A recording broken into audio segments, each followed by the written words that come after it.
ಲೋಕಸಭಾ ಚುನಾವಣೆಗೆ ಕಾಂಗ್ರೆಸ್ ನಾಯಕರು ಭರ್ಜರಿ ಸಿದ್ಧತೆಯನ್ನು ಮಾಡಿಕೊಳ್ತಾ ಇದ್ದಾರೆ. ಯಾರಾದರೂ ಮಂತ್ರಿ ನಿರ್ಲಕ್ಷ್ಯ ಧೋರಣೆ ತಾಳಿದರೆ ತಲೆದಂಡವಾಗುತ್ತಂತೆ.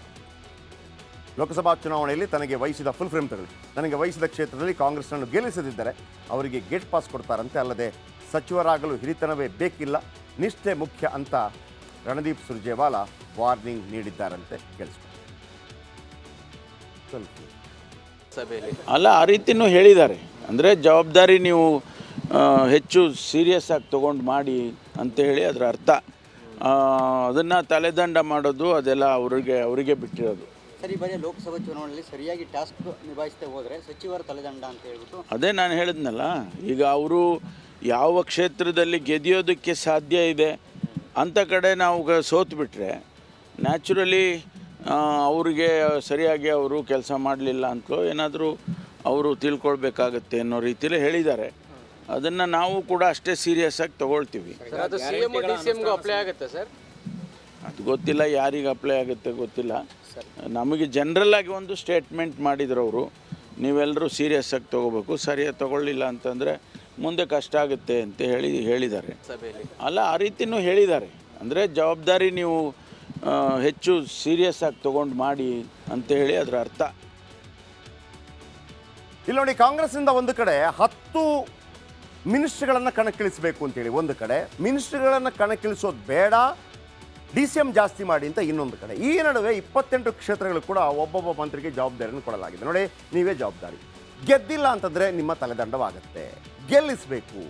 ಹಾಗೆ ಇಲ್ಲಪ್ಪ ಅಂತೇಳಿ MB ಪಾಟೀಲ್ ಹೇಳಿದರು. ಹಾಗಿದ್ರೆ ನಾನು ನಿಮಗೆ ಒಂದು ವಿಜುವಲ್ ತೋರಿಸ್ತೀನಿ, ಒಂದು ಮಾಹಿತಿ ಕೊಡ್ತೀನಿ. ಯಾವ ಕ್ಷೇತ್ರಕ್ಕೆ ಯಾರ್ಯಾರನ್ನು ಉಸ್ತುವಾರಿ ಮಾಡಲಾಗಿದೆ, ಒಂದು ವೇಳೆ ಸೋತ್ರೆ ಯಾರ್ದು ತಲೆದಂಡವಾಗುತ್ತೆ. ಬನ್ನಿ ಚಿಕ್ಕೋಡಿಯಿಂದ ಶುರು ಮಾಡೋಣ. ಚಿಕ್ಕೋಡಿಯಲ್ಲಿ HK ಪಾಟೀಲ್ ಅವರಿಗೆ ಉಸ್ತುವಾರಿಯನ್ನು ನೀಡಲಾಗಿದೆ.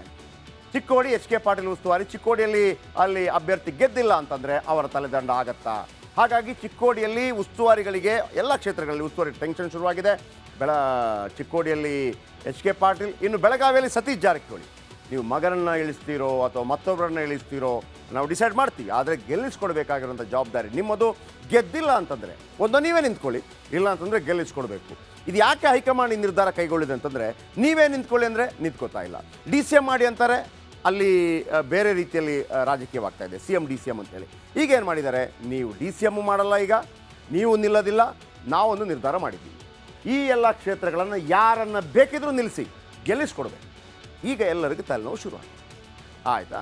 ಬೆಳಗಾವಿ ಆದ ನಂತರ ಯಾರು? RB ತಿಮ್ಮಾಪುರ, ಬಾಗಲಕೋಟೆಯಲ್ಲಿ RB ತಿಮ್ಮಾಪುರ ಗೆಲ್ಲಿಸಬೇಕು. ನೀವು ಹೇಳ್ದವ್ರಿಗೆ ಕೊಡ್ತೀವಿ ಟಿಕೆಟ್, ಗೆಲ್ಲಿಸ್ತೀರಾ? ಇಲ್ಲ, ನಮ್ಮಿಂದ ಗೆಲ್ಸೋಕ್ಕಾಗಲ್ಲ, ನೀವೇ ನಿಲ್ಲಿ, ನಮ್ಮವ್ರಿಗೆ ಟಿಕೆಟ್ ಕೊಡಬೇಕು. ಹೆಂಗಿರತ್ತಂದರೆ ನಮ್ಮವ್ರಿಗೆ ಟಿಕೆಟ್ ಕೊಡಬೇಕು. ಸರಿ, ನಿಮ್ಮವ್ರಿಗೆ ಟಿಕೆಟ್ ಕೊಡ್ತೀವಿ, ಗೆಲ್ಲಿಸ್ತೀರಾ? ಗೆಲ್ಲಿಸಬೇಕು. ಗೆಲ್ಲಿಸಿಲ್ಲ ಅಂತಂದರೆ ಏನಾಗುತ್ತೆ, ನಿಮ್ಮ ಸಚಿವಗಿರಿ ಹೋಗುತ್ತೆ. ಸಚಿವಗಿರಿ ಬೇಡ ಅಂತಂದರೆ ನಾವು ಯಾರನ್ನಲ್ಲಿ ಆಯ್ಕೆ ಮಾಡ್ತೀವಿ ಅವರು ಇರ್ತಾರೆ. ಇನ್ನು ವಿಜಯಪುರದ ನಿನ್ನೆ ಕೂಡ ತುಂಬ ಜನ ಅಂದ್ಕೊಂಡ್ರು ವಿಜಯಪುರದಲ್ಲಿ ಇವರು ಸ್ಪರ್ಧೆ ಮಾಡ್ತಾರ ಅಂತ. ವಿಜಯಪುರದಲ್ಲಿ MB ಪಾಟೀಲ್ ಸ್ಪರ್ಧೆ ಆಗೋದಿಲ್ಲ, ಬಸವನಗೌಡ ಪಾಟೀಲ್ ಆಗೋದಿಲ್ಲ, ಅದು SC ರಿಸರ್ವೇಷನ್. ಆದರೆ MB ಪಾಟೀಲ್ ಅವರಿಗೆ ಅಲ್ಲಿಯ ಉಸ್ತುವಾರಿಯನ್ನು ಕೊಡಲಾಗುತ್ತೆ. ಯಾರು ನಿಲ್ತಾರೆ, ಒಂದು ನೀವೇ ನಿಲ್ಲಿ ಅಂತ ಹೇಳೋಕ್ಕಾಗಲ್ಲ ಇವರಿಗೆ. ಯಾಕೆಂತಂದರೆ ಅದು SC ಕಾನ್ಸ್ಟಿಟ್ಯೂನ್ಸಿ. ಬೇರೆ ಕ್ಷೇತ್ರದಲ್ಲಿ ನಿಲ್ಬೋದು, ಅಥವಾ ಅವ್ರದ್ದು ಯಾರಾದರೂ ಫಾಲೋವರ್ ಇದ್ದರೆ ಅವರನ್ನು ನಿಲ್ಲಿಸ್ಬೋದು. ಹಾಗಾಗಿ ಕಲಬುರಗಿಯಲ್ಲಿ ಇದು SC ಕಾನ್ಸ್ಟಿಟ್ಯೂನ್ಸಿ. ಪ್ರಿಯಾಂಕ್ ಖರ್ಗೆ ಅವರಿಗೆ ಲೋಕಸಭಾ ಕ್ಷೇತ್ರದ ಉಸ್ತುವಾರಿ ನೀಡಲಾಗಿದೆ. ಯಾಕೆಂದರೆ ಅವರ ತಂದೆಯವರೇ ಅಲ್ಲಿಂದ ಕಳೆದ ಬಾರಿ ಸ್ಪರ್ಧೆ ಮಾಡಿದರು, ಸೋತಿದ್ರು ಉಮೇಶ್ ಜಾಧವ್ ಅವರ ಮುಂದೆ. ರಾಯಚೂರು ಇದು ST ಕಾನ್ಸ್ಟಿಟ್ಯೂನ್ಸಿ. NS ಬೋಸರಾಜ್ ಅವರಿಗೆ ಇದರ ಜವಾಬ್ದಾರಿ ನೀಡಲಾಗಿದೆ. ಅದಾದ ನಂತರ ಬೀದರ್ನಲ್ಲಿ ಈಶ್ವರ್ ಖಂಡ್ರೆ ಅವರಿಗೆ ಉಸ್ತುವಾರಿ, ಕೊಪ್ಪಳದಲ್ಲಿ ಶಿವರಾಜ್ ತಂಗಡೆ ಅವರಿಗೆ ಉಸ್ತುವಾರಿ, ಬಳ್ಳಾರಿಯಲ್ಲಿ ST ಕಾನ್ಸ್ಟಿಟ್ಯೂನ್ಸಿ B ನಾಗೇಂದ್ರ ಅವರಿಗೆ ಉಸ್ತುವಾರಿ ನೀಡಲಾಗಿದೆ, ಹಾವೇರಿಯಲ್ಲಿ ಶಿವಾನಂದ್ ಪಾಟೀಲ್ ಅವರಿಗೆ ಉಸ್ತುವಾರಿ ನೀಡಲಾಗಿದೆ, ಧಾರವಾಡದಲ್ಲಿ ಸಂತೋಷ್ ಲಾಡ್, ಉತ್ತರ ಕನ್ನಡದಲ್ಲಿ ಮಂಕಾಳ್ ವೈದ್ಯ, ದಾವಣಗೆರೆಯಲ್ಲಿ SS ಮಲ್ಲಿಕಾರ್ಜುನ್, ಶಿವಮೊಗ್ಗದಲ್ಲಿ ಮಧು ಬಂಗಾರಪ್ಪ ಅವರಿಗೆ ಉಸ್ತುವಾರಿಯನ್ನು ನೀಡಲಾಗಿದೆ. ಹಾಗೆಯೇ ಚಿಕ್ಕಮಗಳೂರಿನಲ್ಲಿ KJ ಜಾರ್ಜ್, ಹಾಸನದಲ್ಲಿ KN ರಾಜಣ್ಣ, ದಕ್ಷಿಣ ಕನ್ನಡದಲ್ಲಿ ದಿನೇಶ್ ಗುಂಡ್ರಾವ್, ಚಿತ್ರದುರ್ಗದಲ್ಲಿ SC ಕಾನ್ಸ್ಟಿಟ್ಯೂನ್ಸಿಯಲ್ಲಿ D ಸುಧಾಕರ್, ತುಮಕೂರಿನಲ್ಲಿ ಡಾಕ್ಟರ್ G ಪರಮೇಶ್ವರ್, ಮಂಡ್ಯದಲ್ಲಿ ಚಲುವರಾಯಸ್ವಾಮಿಗೆ ಮತ್ತು ಮೈಸೂರಿನಲ್ಲಿ K ವೆಂಕಟೇಶ್ ಅವರಿಗೆ, ಚಾಮರಾಜನಗರದಲ್ಲಿ SC ಕಾನ್ಸ್ಟಿಟ್ಯೂನ್ಸಿಯಲ್ಲಿ SC ಮಹದೇವಪ್ಪ ಅವರಿಗೆ, ಬೆಂಗಳೂರು ಗ್ರಾಮಾಂತರದಲ್ಲಿ ಭೈರತಿ ಸುರೇಶ್ ಅವರಿಗೆ, ಬೆಂಗಳೂರು ಉತ್ತರದಲ್ಲಿ ಕೃಷ್ಣ ಬೈರೇಗೌಡರಿಗೆ, ಬೆಂಗಳೂರು ಕೇಂದ್ರದಲ್ಲಿ ಜಮೀರ್ ಅಹಮದ್ ಖಾನ್ ಅವರಿಗೆ, ಬೆಂಗಳೂರು ದಕ್ಷಿಣದಲ್ಲಿ ರಾಮಲಿಂಗಾರೆಡ್ಡಿ ಅವರಿಗೆ, ಚಿಕ್ಕಬಳ್ಳಾಪುರದಲ್ಲಿ KH ಮುನಿಯಪ್ಪ ಅವರಿಗೆ, ಕೋಲಾರದಲ್ಲಿ MC ಸುಧಾಕರ್ ಅವರಿಗೆ. ಇವರೆಲ್ಲ ಅಲ್ಲೇ ಉಸ್ತುವಾರಿಗಳು. ಈಗ ಉಸ್ತುವಾರಿಗಳಿಗೆ ಕೊಟ್ಟುಬಿಟ್ಟಿದ್ದಾರೆ. ಇದು ಎಂಥ ಒಂದು ಸ್ಟ್ರೋಕ್ ಅಂತಂದರೆ ಕೇಂದ್ರ ಕಾಂಗ್ರೆಸ್ ಹೈಕಮಾಂಡಿಂದ ಗೆಲ್ಲಬೇಕಪ್ಪ 28 ಕ್ಷೇತ್ರ, ನೀವು ನಿಂತ್ಕೊಳ್ಳಿ ಅಂತಂದರೆ ನಾವು ನಿಂತ್ಕೊಳ್ಳೋದಿಲ್ಲ, ಮತ್ತು ನಮ್ಮ ತಮ್ಮನಿಗೋ ತಂಗಿಗೋ ಮಗನಿಗೋ ಕೊಡಿ ಅಂತ.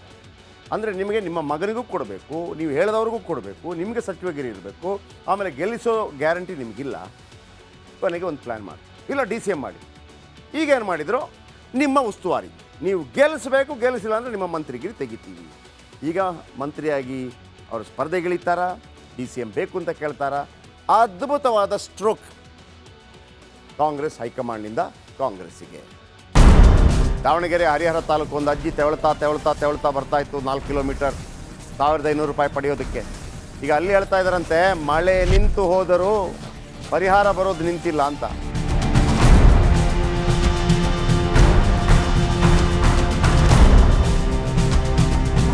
ಅವ್ರಿಗೊಂದು ವೀಲ್ ಚೇರ್ ತಲುಪಿಸಿದ್ದೀವಿ. ಆನಂತರ ಆಸ್ಪತ್ರೆಗೆಲ್ಲರೂ ಬಂದು ದುಡ್ಡು ಕೊಟ್ಟಿದ್ದಾರೆ. ಈಗ ಅದು ಇನ್ನೂ ನಿಂತಿಲ್ಲ, ಅವರಿಗೆ ಹೆಲ್ಪ್ ಮಾಡ್ತಾ ಇರುವಂಥದ್ದು. ಅದು ಸದಾ ಮುಂದುವರಿಯಲಿ. ತಾಯಿ ಒಂದು ನಮಸ್ಕಾರ ಮಾಡಿದ್ದಾರೆ ಕೊನೆಗೆ.